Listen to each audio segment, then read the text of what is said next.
muchas personas, y eso incluye también a intelectuales o filósofos, les importa principalmente aquello que confirme sus ideas y doctrinas. Una suerte de sesgo de confirmación, se dice hoy. Estos autores construyen cultos, iglesias con sus apóstoles y entusiastas, pero casi nunca se interesan por eso que tradicionalmente se ha llamado la búsqueda de la verdad.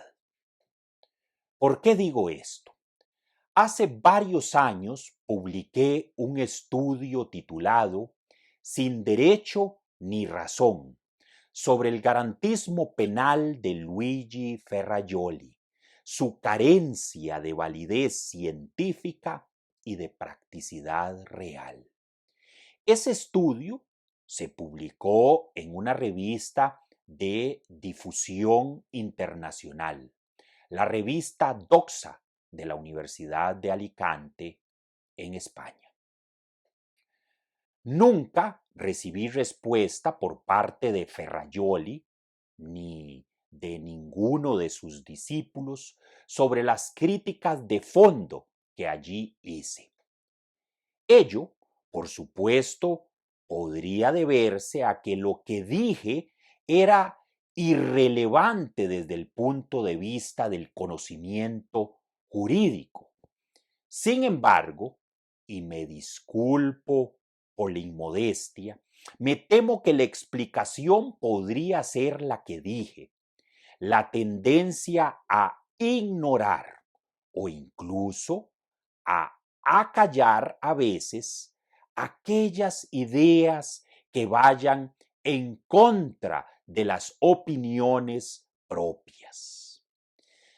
Dado que lo que señalé en esa crítica sobre el garantismo penal de Luigi Ferrajoli me sigue pareciendo actual, quisiera exponer algo de lo que allí dije, no sin antes advertir que este video es, en realidad, una invitación para que quien me vea, lea, si así lo desea, ese trabajo mío. Mi crítica a Ferrajoli se basó en las siguientes tesis. Admito que expuesta de un modo categórico, dogmático si se quiere, pero que luego intentaré argumentar a favor de ellas. Primera tesis. Bajo el difuso concepto de garantismo caben muchas cosas.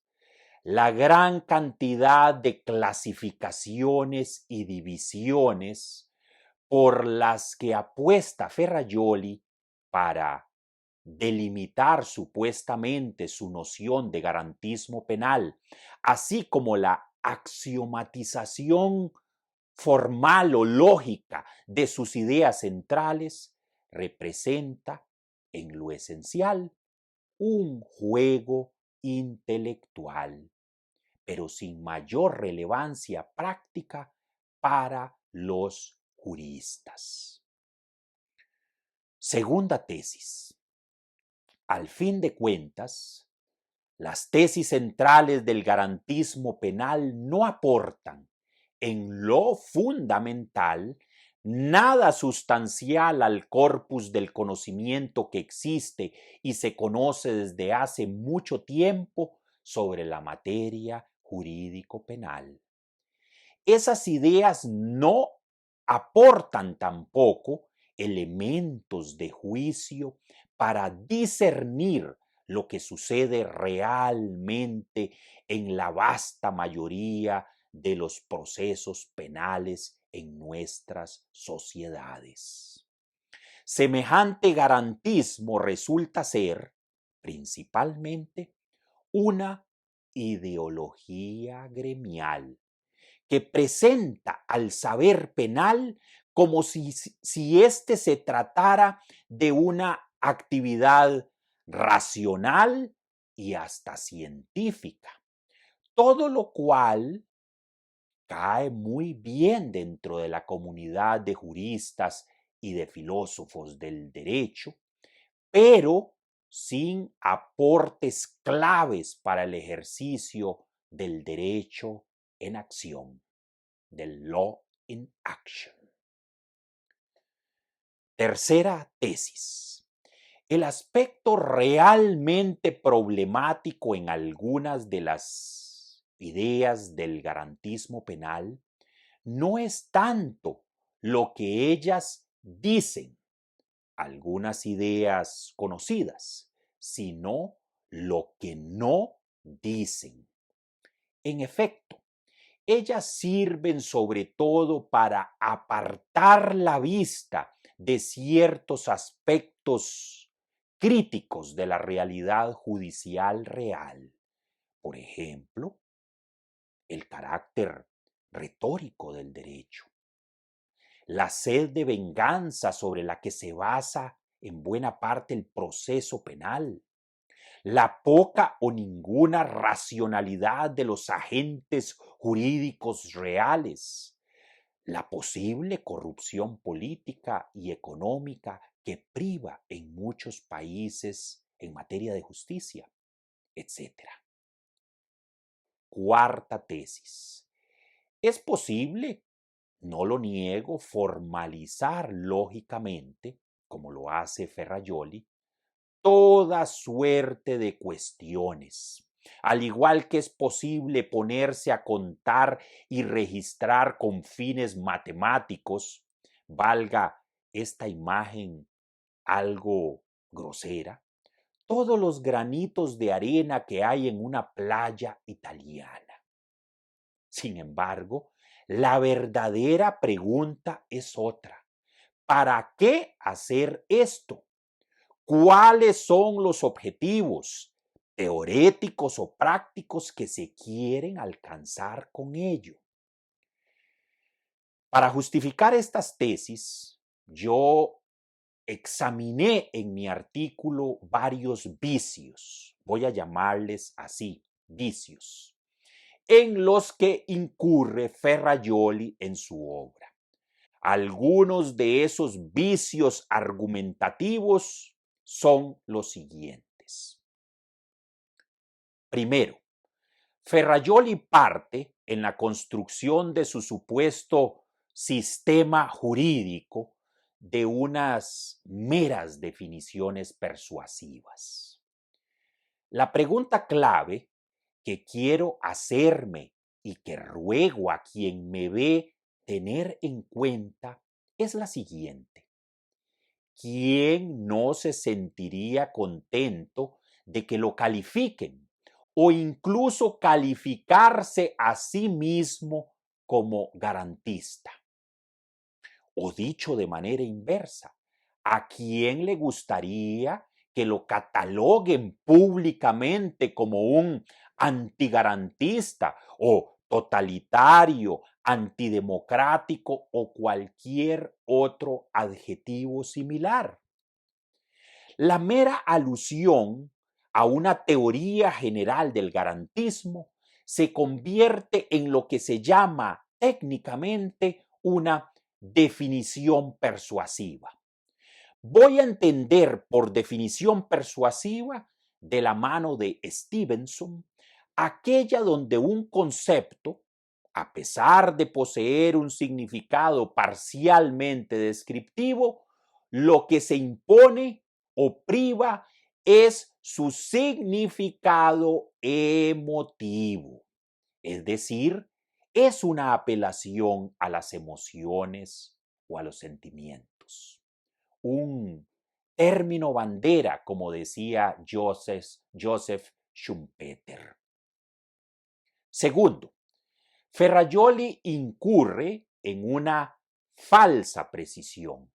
Esto es asignar validez a título de verdad a unas clasificaciones convencionales. Cuando se lee la obra de Ferrajoli y en específico su desarrollo sobre la teoría del garantismo penal, se tiene una experiencia algo ambigua.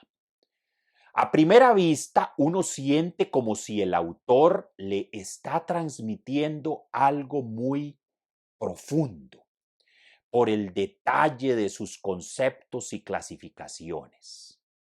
Pero, si se continúa con la lectura, todo eso que aparecía muy preciso, en realidad se torna oscuro y hasta confuso.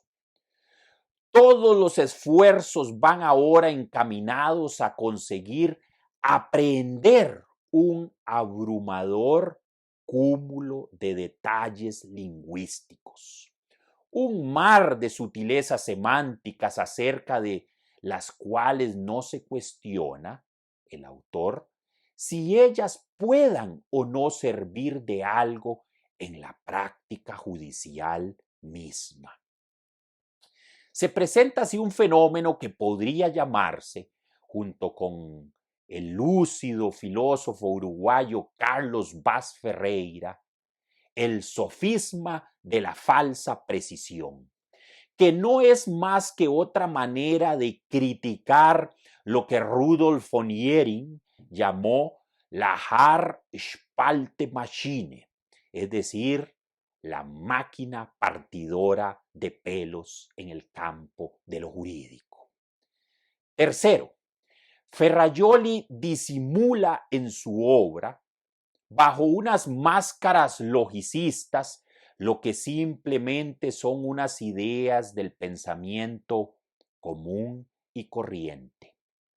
Digámoslo sin reserva, es posible darle, si uno se lo propone, a cualquier absurdo una forma estrictamente lógica.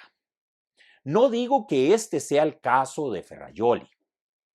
A esta estratagema se le conoce como la falacia de la forma lógica. Las verdaderas preguntas aquí no son si yo puedo convertir unas afirmaciones cualesquiera en unos axiomas lógicos del garantismo penal, sino con qué propósito se va a realizar dicha conversión, con cuál objetivo en mente, para qué se quiere hacer eso.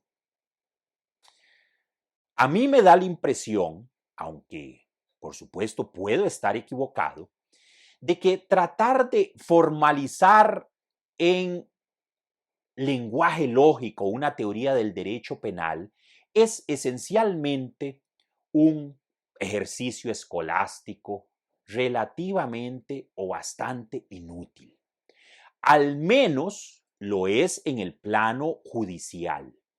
Todo ello consiste, para ser sincero, en unos ciertos juegos de un cierto tipo de filosofía muy de moda en nuestros días, que, de la mano de la llamada lógica deóntica, le otorga una excesiva importancia a este tipo de cosas. Cuarto, Ferrajoli apela en casi toda su obra a unos principios generales del derecho que operan como trincheras lingüísticas para disimular lo que pasa en la realidad judicial, a saber, la decisión, las sentencias basadas muchas veces en ideologías dominantes y acaso hasta en prejuicios personales de los jueces.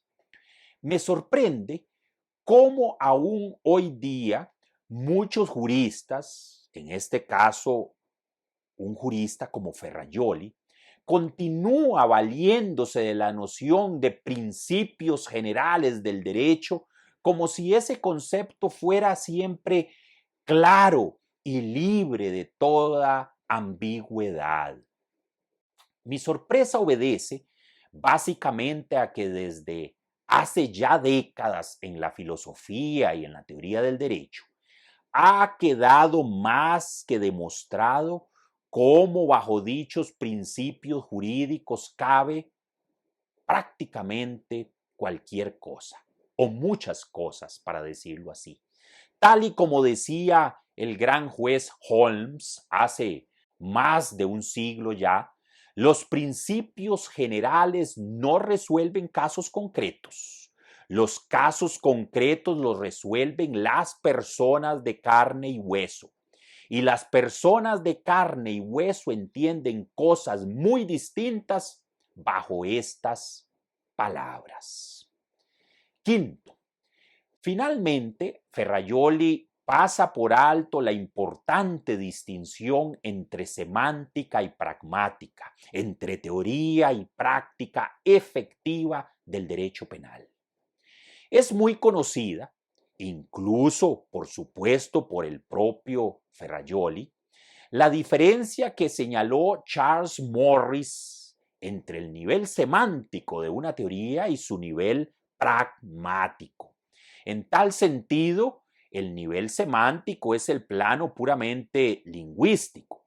Por su parte, el nivel pragmático de una expresión se refiere a las maneras diversas en que los conceptos así expresados se emplean de hecho en determinadas prácticas sociales. En síntesis, Ferrajoli es un pensador, un filósofo del derecho cuya obra se considera muy importante actualmente. Sus ideas y su doctrina sobre el garantismo penal circulan ampliamente en los círculos intelectuales internacionales. Así es como su garantismo penal se ha convertido en poco menos que un dogma jurídico oficial de la actualidad. Un dogma al que apelan muchas veces abogados, jueces, profesores de derecho, estudiantes, no importa si de la derecha, de la izquierda o del centro. Es decir, hay creyentes repartidos por todo el espectro político, como decía un filósofo español. He tratado en este corto video, pero sobre todo en mi artículo citado, de ofrecer argumentos y evidencias contra las tesis de Ferrajoli. He tratado de ejercitar, por supuesto, una crítica abierta y sobre todo sincera. Es obvio que contra Ferrajoli mismo no tengo absolutamente nada en contra, pues me he referido solo a su desempeño como teórico o filósofo del derecho. Yo creo que su doctrina del garantismo penal ha contribuido de hecho e incluso contra la propia voluntad de su creador, más bien a que se retroceda en el ámbito del derecho penal y de la política criminal.